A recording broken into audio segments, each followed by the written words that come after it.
months after the Indian Prime Minister put the Lakshadweep Islands in everyone's to-do list, one particular island in this chain is all set to get a crucial facelift.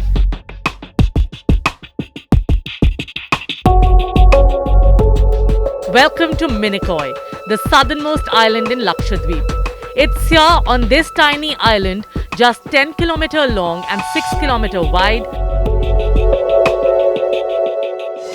that the Indian Navy today commissions a full-fledged naval base, enhancing India's operational reach and sharpening the Indian Navy's first responder position for anti-piracy and other missions in the Arabian Sea. The new base, named INS Jatayu, is the second naval base in Lakshadweep after INS Dweeprakshak in the island territory's capital, Kavarati.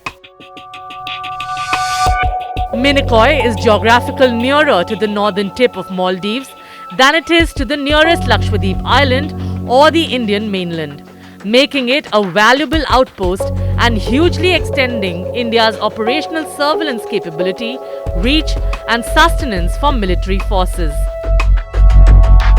The emergence of the Indian Navy base at Minicoy comes 2 days after the Maldives signed 2 military agreements with China, while also announcing that no Indian military personnel will be allowed in Maldives after May 10, the result of Beijing's overpressure on the island nation.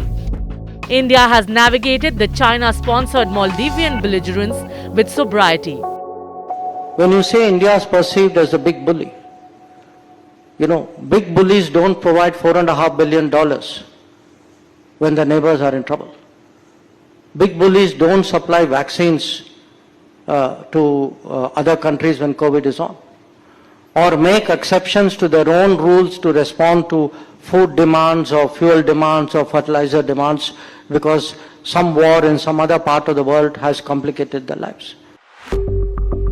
With its upgrade, Minicoy will not only have infrastructure for larger naval ships and boats, but will in the near future also have an airfield capable of supporting fighter aircraft and maritime surveillance operations. While China attempts to encircle India, India isn't just sitting around to see its dominant position in the Indian Ocean threatened. The commissioning of INS Jatayu at Minicoy comes days after the Indian Prime Minister remotely inaugurated an India-built airstrip in Agalega in Mauritius, another base for Indian long-range maritime surveillance in the Indian Ocean region. With the great game shifting from the Pacific to the Indian Ocean and a profusion of threats from China to the Houthis to Pakistan and piracy, India is pushing to ensure it is prepared for all eventualities.